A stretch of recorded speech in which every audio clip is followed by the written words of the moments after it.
Hello and welcome to another episode of Talking Beer with Chicago Bill. We're here at the 2007 Annual Beer Institute meeting, and my guest today is Charlie Papazian, the president of the Brewers Foundation. Brewers Association. Excuse me. Based out of Boulder, Colorado. Boulder, Colorado. There's a lot of good beer comes out of Colorado. There is. There's a lot of beers coming out of a lot of different states these days, as you probably are very well aware. Yes, I think being I love to try new beers, and I drive around the Midwest a lot, whether I'm on a camping trip or whatever, and it's just nice to know that almost every town you stop in, there's going to be at least one brew pub. You know, and so I would say, what do you think the state of microbrewers are today? I mean, where's the business going? It just seems like it's soaring. Yeah, it's craft brewers, microbrewers, brew pubs. You know, there's lots of different names for the small brewers that are making beer these days. Over 1,300 of them.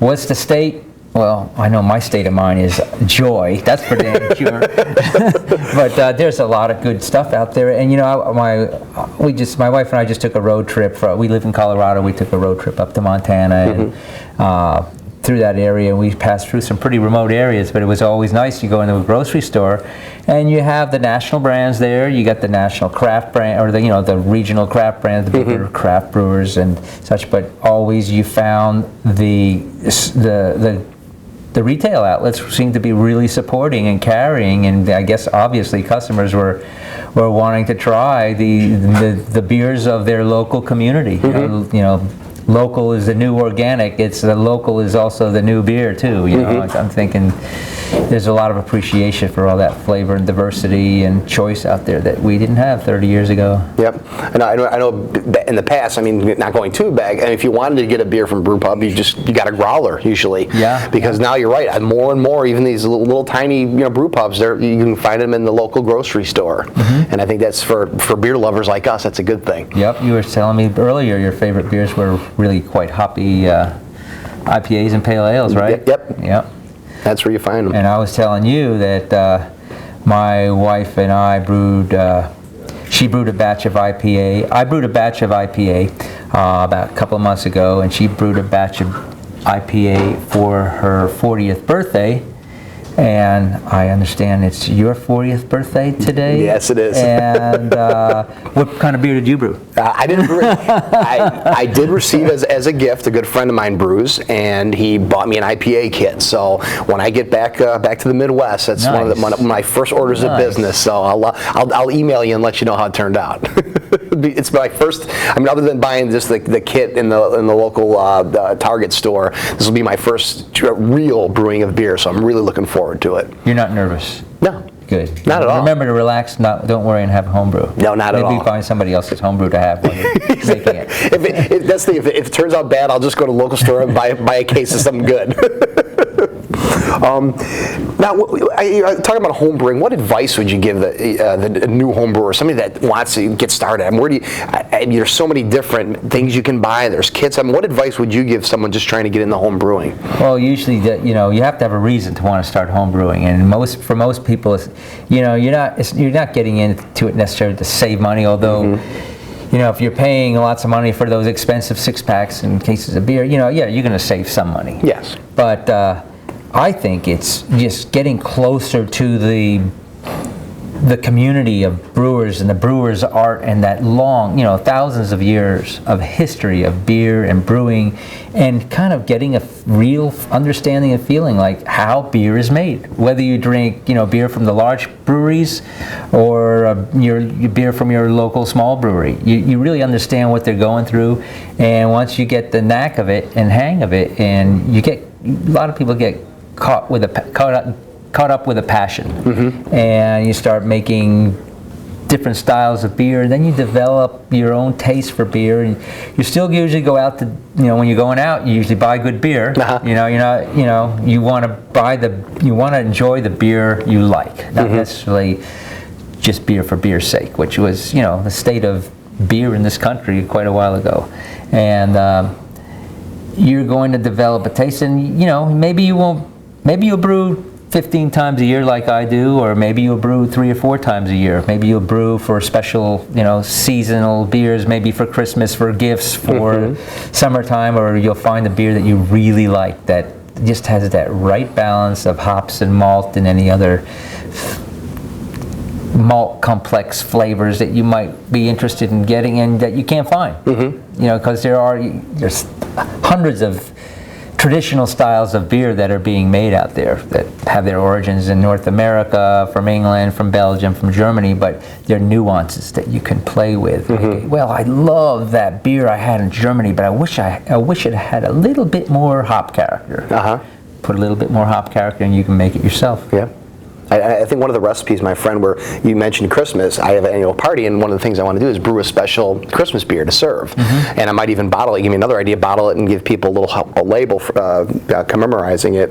But when it has pine needles in it, I mean, that's a great thing about beer is you can almost, I mean, within reason, put anything in it if you want to just try it at different tastes. Yeah, we got spruce beer is a tradition from up in the Northwest, and I'm sure, you know, here we are in Williamsburg in the colonial times.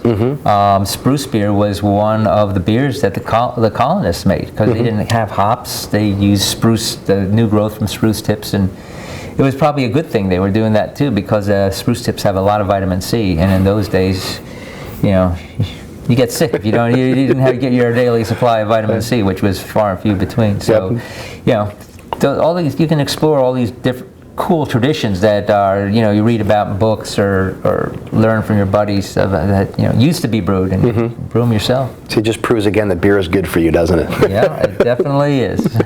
One thing, your background, you had a Bachelor of Science in Nuclear Engineering. Did that fuel you to start making beer instead of, you know, making, you know, doing nuclear fusion? Did that kind of spring you to start making beer? Well, I think I drank too much homebrew and the nuclear fusion turned into nuclear confusion, and then I became dyslexic and nuclear became unclear, and I got into beer.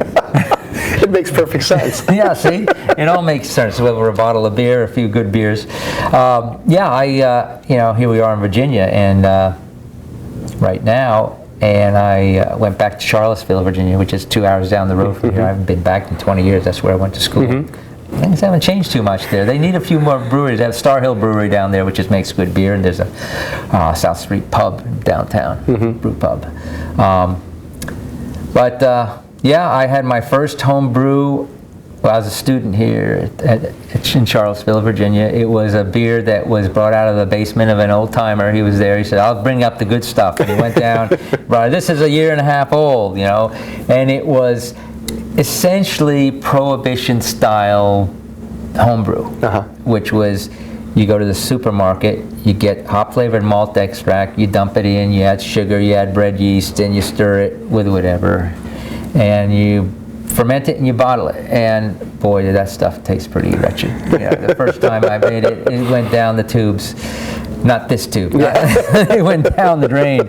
And you know, I persisted because I had tasted his beer, which was interesting. You know, interesting enough, and it had flavor in it, and you know, I knew it could be done. So we worked at it, and we tweaked a few ingredients and procedures, and we were making beer as students when we were at University of Virginia, and it was just amazing how much people appreciated that somebody went to the effort to make home brew, my roommates and I, and threw parties, and people just loved the stuff. And you know, I got to, when I moved out to Colorado in '72 when I graduated, someone heard that I knew how to make beer, and I ended up teaching classes, and I did that for 10 years. I taught over 1,000 people in the Boulder, Denver area of Colorado how to make beer, and out of that core group of passionate enthusiasts that developed, there were lots of parties and lots of homebrew, and the idea to start the American Home Brewers Association, which if your listeners are interested in finding out about, they can go to our website, beertown.org. And out of the American Home Brewers Association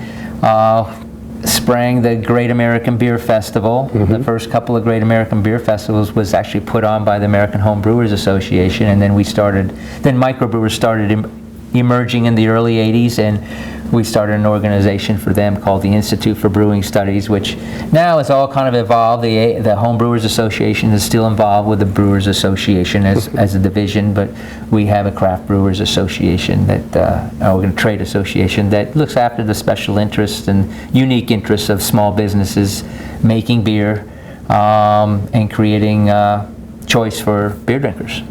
Well, thank you very much for bringing that to me, because I think you're one of the people, not by yourself, one of the people responsible for this new boom. And thanks again for joining us. Yes, you bet. Take care. It's been a pleasure.